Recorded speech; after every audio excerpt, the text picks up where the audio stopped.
Hello children. तो अब वो टाइम आ गया जब आपको आपके साल भर के मेहनत का फल मिलने वाला है। पूरा साल हो गया पढ़ाई करते करते, फिजिक्स, केमिस्ट्री, बायो रट डाली, समझ डाली, सारे कॉन्सेप्ट्स क्लियर कर लिए। लेकिन फिर भी जब मार्क्स की बारी आएगी तो हर बच्चे को 100 में से 100 तो नहीं मिलेंगे। किसी को 99, किसी को 98, किसी को 95 और कुछ 90 में भी रह जाएंगे। कुछ ऐसे भी होंगे जो 85 से ऊपर ही नहीं जा पाएंगे। तो क्वेश्चन है कि ऐसा क्यों? टीचर सेम, नोट सेम, पढ़ाई का तरीका भी लगभग हमने अप्रॉक्स सेम ही रखा, क्योंकि हमने टीचर्स के इंस्ट्रक्शंस को फॉलो किया साल भर कि ऐसे पढ़ो, इस तरीके से याद करो। तो फिर ऐसा क्यों कि मार्क्स में डिफरेंस आया? कारण सिंपल, जो बच्चे टॉपर होते हैं वो कुछ टिप्स को, वो कुछ स्ट्रैटेजीज को फॉलो करते हैं, और यकीनन जब वो इन टिप्स को और स्ट्रैटेजीज को फॉलो करते हैं तो उनके मार्क्स में बाकी बच्चों के मार्क्स से डिफरेंस आ जाता है। और ये डिफरेंस अच्छा खासा डिफरेंस भी साबित होता है कई बार। तो यहां पर आज हम बात करेंगे अपकमिंग एग्जाम। आपका परसों एग्जाम है science, class 10th board exam of science. और आज हम जिन टिप्स और स्ट्रैटेजीज की बात करेंगे, यकीन मानिए ये टिप्स और स्ट्रैटेजीज ना केवल आप क्लास 10th के लिए फॉलो कर सकते हो, you can follow it for any of the classes, may it be first class, may it be fifth class, 8th 10th और इवन फॉर क्लास 12th। तो अब हम स्टार्ट कर रहे हैं अपना आज का वीडियो, और हमारा टॉपिक है आज का from stress to success, board exam tips and strategies. कैसे आपके स्ट्रेस को थोड़ा सा कम किया जाए और कैसे आपको अपकमिंग साइंस एग्जाम के लिए तैयार किया जाए। तो चलिए स्टार्ट करते हैं आज के टिप्स और स्ट्रैटेजीज। सबसे पहली tip, it is mandatory to carry your identity card with you. See children, your identity card is your identity. आपकी पहचान है आपके स्कूल का आइडेंटिटी कार्ड कि आप इस स्कूल को बिलोंग करते हैं। तो अपने साथ जो आपको एक पाउच ले जाने को बोला गया है, पेंसिल पाउच, पेन पाउच, उसके साथ आपको कंपल्सरीली अपना स्कूल का आइडेंटिटी कार्ड लेकर के जाना है। So first point is it is mandatory for you all to carry your identity card with you. Identity card means school identity card. Second one, take all the required stationery items like at least 2 blue pens with you। आपको CBSE की तरफ से भी instructions होंगे कि आप अपने साथ में एक ट्रांसपेरेंट पाउच लेकर जाइए। फैंसी पाउच ले जाने की वहां बिल्कुल भी जरूरत नहीं है। मार्केट में 10-10 रुपए के बहुत बढ़िया ट्रांसपेरेंट पाउचेस आते हैं, that you have to purchase. उसमें आप कम से कम 2 ब्लू पेन्स अपने साथ में रखिए। 2 क्यों? बाय चांस एक नहीं चला। और आपके एग्जाम हॉल में आपको पेन पेंसिल मांगने के लिए अलाउ नहीं होगा किसी दूसरे बच्चे से। You will not be allowed to borrow any pen pencil और eraser from any other child. Understood? So अपने साथ 2 ब्लू पेन जरूर लेकर जाइए। ब्लैक पेन आपको नहीं ले जाना है। You are not suppose to use black pen anywhere in your answer sheet. अपने साथ इरेजर, पेंसिल, स्केल, छोटी छोटी बेसिक चीजें जो आप बचपन से अपने साथ अपने स्टेशनरी पाउच में लेकर जाते रहे हैं, वो आप अपने साथ में लेकर जाइए। Next, you are required to follow all the instructions. देखिए, आप बिल्कुल रिलीजियसली, बिल्कुल दिमाग से अपने सामने एडमिट कार्ड रखिए और देखिए उसमें आपको क्या इंस्ट्रक्शंस दिए हुए हैं, और उन इंस्ट्रक्शंस को आप फॉलो कीजिए। अपने साथ में कोई भी ऐसी चीज लेकर ना जाएं जो आपको मुसीबत में डाल दे। आप एग्जामिनेशन हॉल में एंटर करने से पहले अपनी पॉकेट्स चेक कर लीजिए, अपने पाउच जो आप ट्रांसपेरेंट पाउच लेकर जा रहे हैं, कि कहीं ऐसा तो नहीं आपने जल्दी जल्दी में कुछ लिखा कि रिवाइज कर ले और आपने वही चीज अपने पाउच में डाल दी। तो ऐसी कोई भी चीज ना लेकर जाए जो आपको परेशानी में डाल सके। Don't forget to carry your admit card, very important. आप सभी को सीबीएसई की ओर से एडमिट कार्ड्स इशू हुए हैं, वो एडमिट कार्ड आप अपने साथ लेकर जाइए। और मेरी एक एडवाइस भी है कि आप उस एडमिट कार्ड की एक फोटो कॉपी करवाकर अपने साथ अपने घर में रख लीजिए। कई बार देखा गया है कि बच्चों का एडमिट कार्ड गुम हो जाता है, तो आपके पास कम से कम एक बैकअप होना चाहिए, क्योंकि बिना एडमिट कार्ड के आपको एग्जामिनेशन हॉल में एंट्री नहीं मिलेगी। और आपका वही एडमिट कार्ड आपके इन्विजिलेटर्स कई बार चेक करेंगे। जब आप एग्जामिनेशन हॉल में एंटर करेंगे, वहां एक इन्विजिलेटर रहेगा जो आपका वो एडमिट कार्ड चेक करेगा, and then only you will be allowed to be seated on your seat. सबसे important, take the blessings of God and your parents before you leave home for your examination center. तो देखिए कई बार क्या होता है ना कि हम कितना भी पढ़ लें, लेकिन जब तक भगवान की और हमारे पेरेंट्स की ब्लेसिंग्स हमारे साथ नहीं हैं, तो कई बार हम छोटी छोटी चीज़ें वहाँ पर बिल्कुल बुरी तरीके से भूल जाते हैं, और जैसे ही एग्जामिनेशन सेंटर से बाहर निकलते हैं वो चीज़ याद आ जाती है। और कई बार ये होता है कि जो चीज़ कभी हमने पढ़ी ही नहीं, ठीक है, कभी क्लास में सुन ली हो, टीचर जब पढ़ा रहे हो उस टाइम सुन ली हो, लेकिन भगवान की ब्लेसिंग से, हमारे पेरेंट्स की विशेष से कई बार वो चीज़ हमें एग्जामिनेशन हॉल में क्लिक कर जाती है। तो very important, take the blessings of God and parents before you leave the home for your exam centre. तो ये कुछ पॉइंट्स हैं। सबसे पहला, एडमिट कार्ड अपने साथ लेकर जाइए, अपने स्कूल का आइडेंटिटी कार्ड लेकर के जाइए, एक ट्रांसपेरेंट पाउच जिसमें 2 ब्लू पेन, एक पेंसिल, इरेजर, ये बेसिक चीज़ें आपके पास होनी चाहिए। Now let's come to our next slide. हाँ, वैल्यू द टाइम। भाई देखिए, हम साल भर कितना भी पढ़े हों, लेकिन याद रखिए अगर हमने लास्ट में हड़बड़ी करी तो हमारा सारा का सारा जो काम है वो बिगड़ जाएगा। मैंने कई बार ये देखा है कि बच्चे एग्जामिनेशन सेंटर पर 5 मिनट पहले पहुंच रहे हैं। अरे भाई 15 मिनट पहले पहुंच जाओ, क्या पता रास्ते में ट्रैफिक मिल जाए, जिस व्हीकल से आप जा रहे हो उसमें कुछ प्रॉब्लम आ जाए। कम से कम 15 मिनट पहले के हिसाब से आप अपने घर से निकलिए, क्योंकि आपको पता है कि आपके एग्जामिनेशन सेंटर का जो डिस्टेंस है वो आपके घर से कितना है। So very important point, reach on time by 9:45। Okay, तो आप वहां जाइए, थोड़ा सा अपने फ्रेंड से बात कीजिए, थोड़ा सा वहां का माहौल देखिए, तो उससे भी आप थोड़ा सा रिलैक्स होते हो। Now the next point is distribution of answer sheet. आप जब 10 बजे अपनी कुर्सी पर बैठे होंगे, अपनी बेंच पर बैठे होंगे या अपनी चेयर पर आप बैठे होंगे अपने एग्जामिनेशन हॉल में, आपको एक आंसर शीट दी जाएगी, और उस आंसर शीट को you are suppose to fill all the particulars of that answer sheet. और वो आंसर शीट कैसी होगी ये भी हम आपको बताएंगे अपनी नेक्स्ट स्लाइड में। Now after the distribution of the answer sheet, आपको डिस्ट्रीब्यूट कर दिया जाएगा आपका क्वेश्चन पेपर, और ये क्वेश्चन पेपर आपको डिस्ट्रीब्यूट होगा 10:15 पर। यानी 15 मिनट आपको अच्छे खासे दिए गए, किस चीज के लिए? आपकी आंसर शीट को फिल करने के लिए, जिससे कि आप उसमें कोई मिस्टेक ना करें। और करेक्ट 10:15 पर आपके एग्जामिनेशन सेंटर पर एक बेल रिंग होगी, और अकॉर्डिंगली आपको एक क्वेश्चन पेपर दे दिया जाएगा। सो क्वेश्चन पेपर का टाइम कितना है? 10:15। Distribution of question paper will be at 10:15. Next, at sharp 10:30 again, sharp 10:30 a.m. again, a bell will ring. Why? So that you can now start writing your question paper. आपको जो question paper दिया हुआ है आप उसके answers अपनी answer sheet में लिख सके, उसके लिए एक बेल बजेगी। So a bell will ring to start writing the answer, और ये बेल कितने बजे बजेगी? 10:30। क्लियर?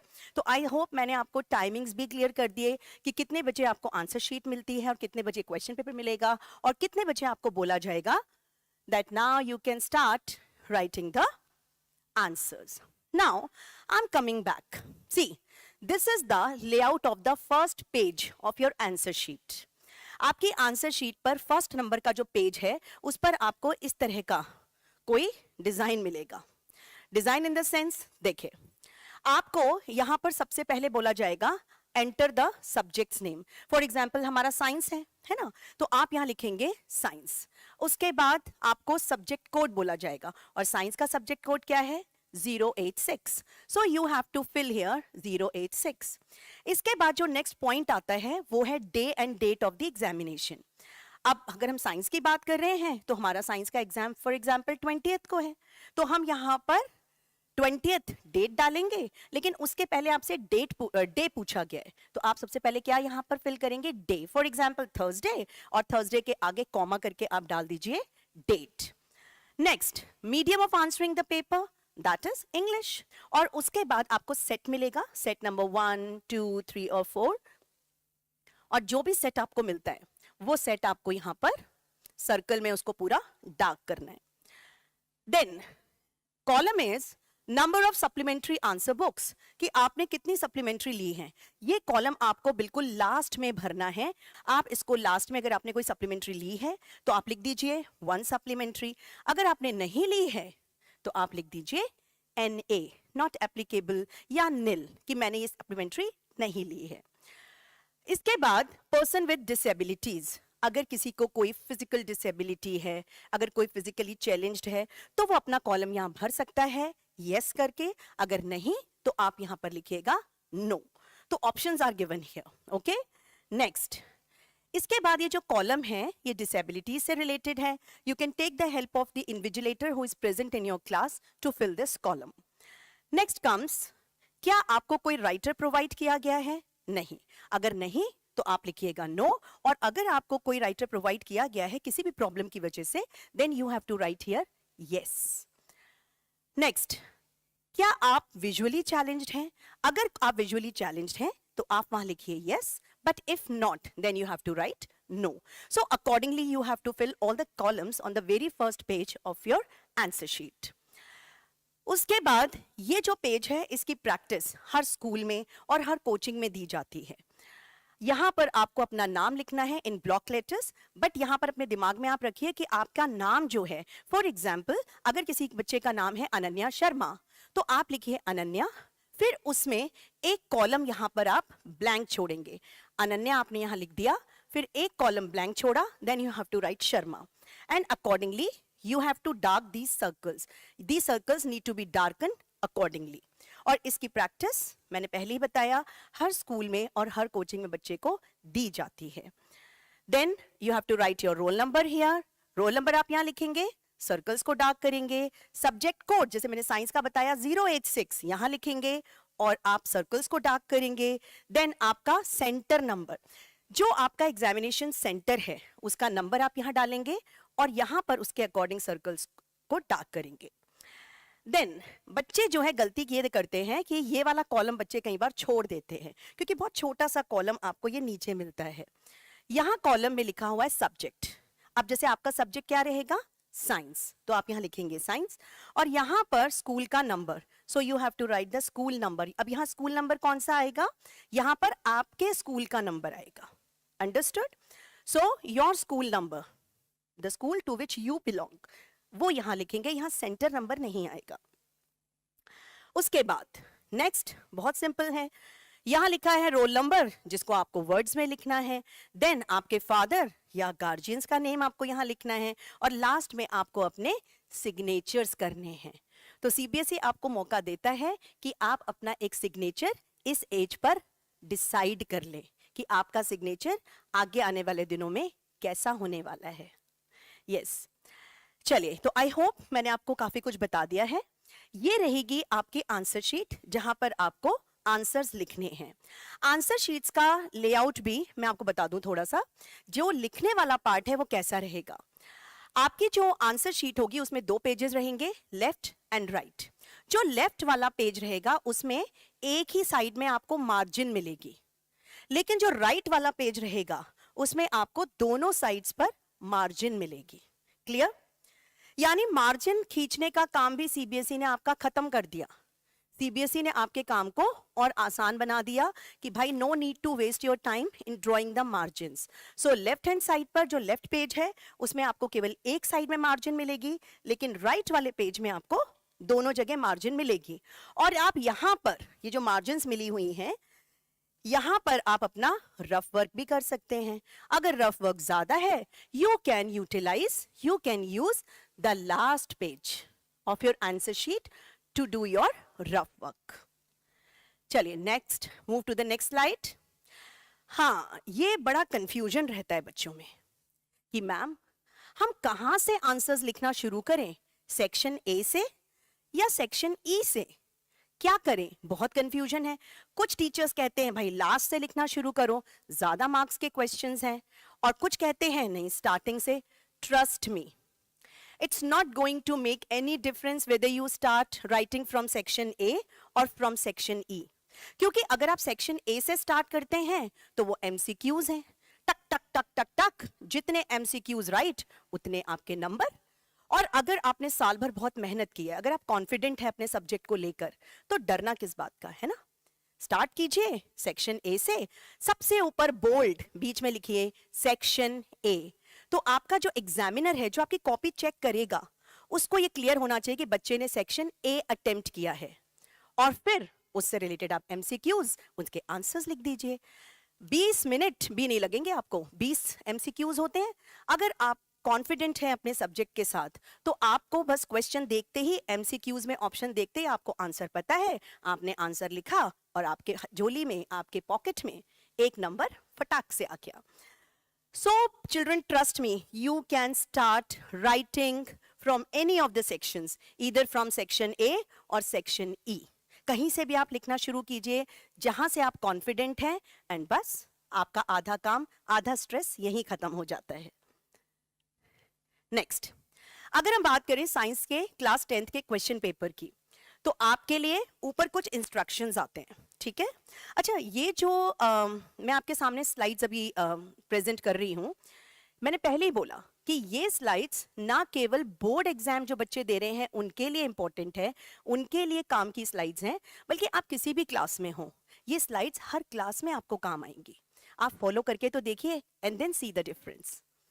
सी, अगर हम साइंस के क्वेश्चन पेपर की बात करें, all the questions are compulsory, सारे क्वेश्चंस कंपलसरी हैं। और हाँ, सीबीएसई बच्चों के साथ में बहुत ही लिबरल है, ठीक है। तो सीबीएसई ने कहा कि भाई क्वेश्चन सारे कंपलसरी हैं, लेकिन हाँ, आपको सीबीएसई ने इंटरनल चॉइस भी दी है कुछ क्वेश्चंस में। सो इंटरनल चॉइस प्रोवाइड की जाएगी in some question, and a student is expected to attempt only one of these questions. तो जो आपको चॉइस दी गई है, दोनों आपको नहीं करना है, उनमें से कोई एक क्वेश्चन आपको अटेम्प्ट करना है। And next point is 39 questions. आपको साइंस के पेपर में क्लास 10th में टोटल कितने क्वेश्चंस हैं? 39 क्वेश्चंस। और ये 39 क्वेश्चंस कितने सेक्शंस में डिवाइडेड हैं? 5 sections, A, B, C, D and E. Okay, so now अब हम बात करते हैं सेक्शंस की, ठीक है। जल्दी जल्दी करेंगे सेक्शंस की बात। पहला सेक्शन, सेक्शन ए, और ऐसे ही आपको अपनी आंसर शीट में भी सबसे ऊपर लिखना है section A. Section A is MCQ based section. इसमें टोटल आपको दिए जाएंगे 20 क्वेश्चंस, और हर एक क्वेश्चन कितने नंबर का? 1 मार्क का। ये बड़ा ही स्कोरिंग सेक्शन है। एक क्वेश्चन आपका right and you will be getting 1 mark for that.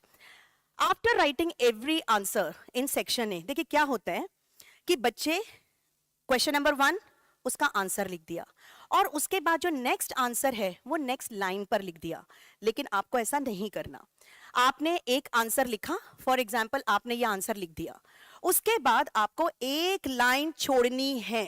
After writing every answer, please leave at least 1 line because this gives a neat and tidy look to your answer sheet. तो बिल्कुल दिमाग में रख लीजिए, MCQ section में आपको अपना option लिखने के बाद, आंसर लिखने के बाद एक लाइन कम से कम छोड़नी है।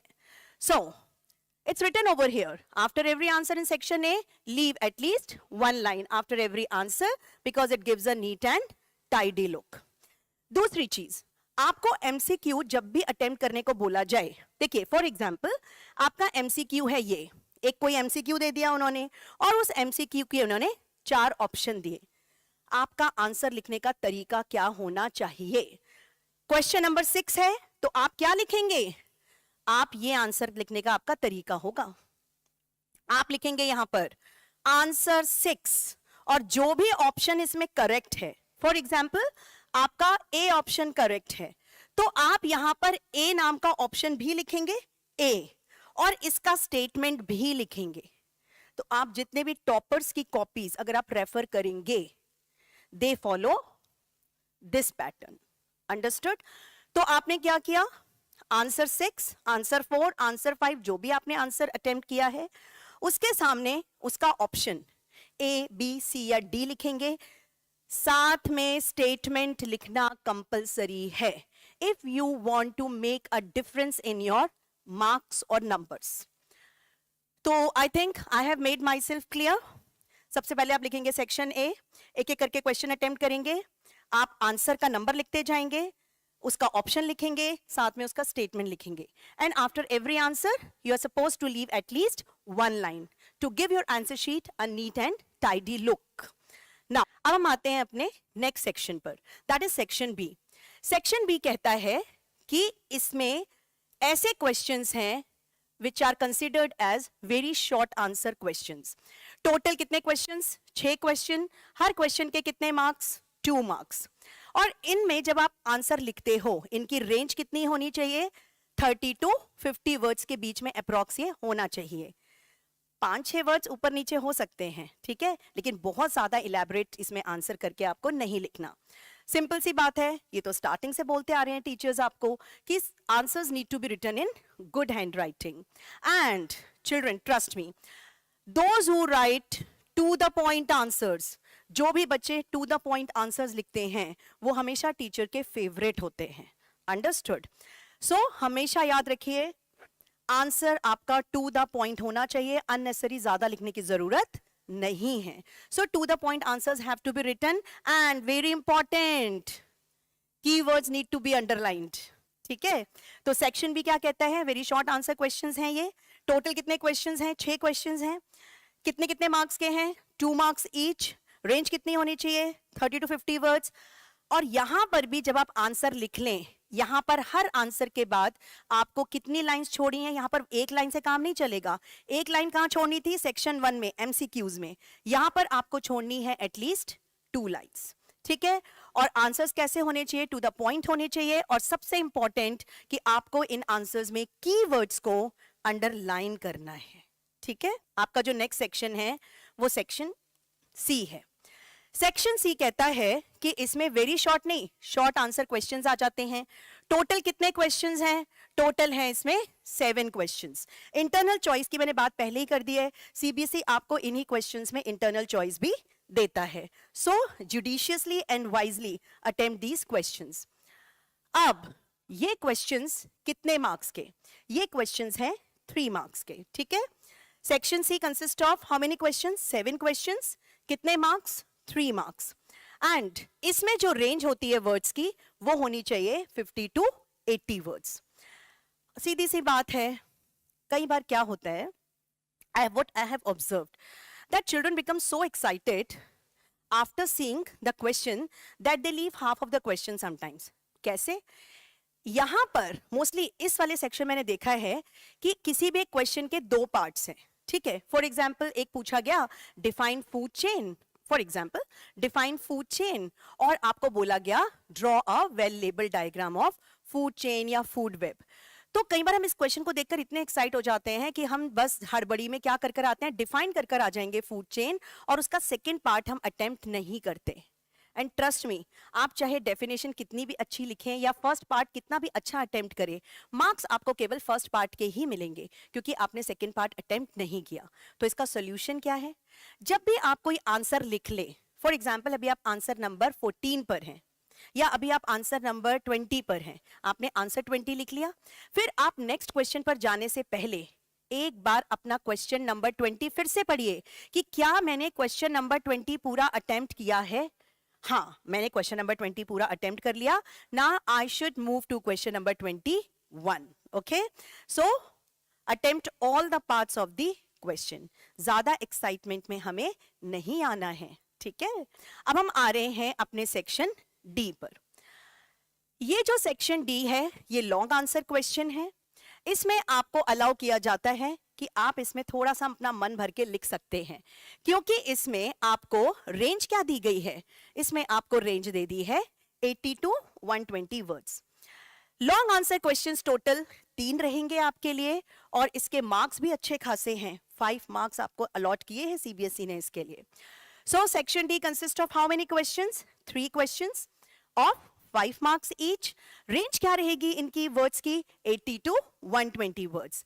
And I must add one thing here, आपसे पूछा जाए या ना पूछा जाए, सेक्शन सी और सेक्शन डी ये ऐसे सेक्शंस हैं जिसमें आपको डायग्राम्स बनाने हैं, चाहे पूछा जाए या ना पूछा जाए.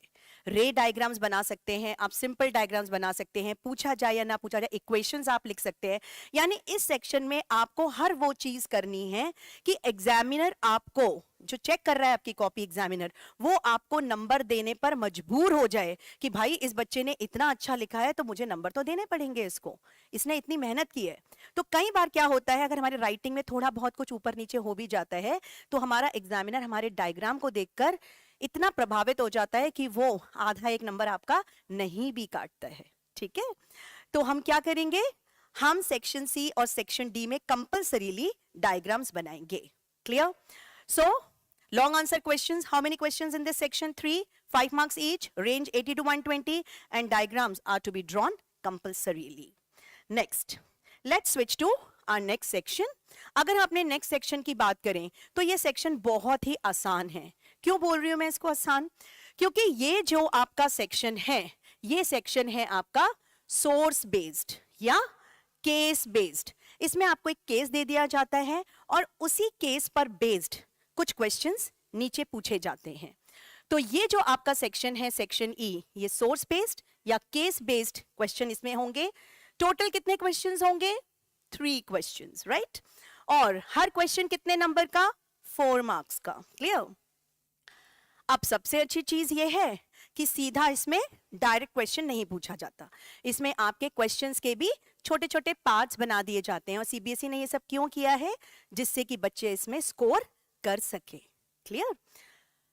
So section E source based section है, केस बेस्ड, इसमें क्वेश्चंस पूछे गए हैं, टोटल 3 क्वेश्चंस विद सब parts and every question is of 4 marks.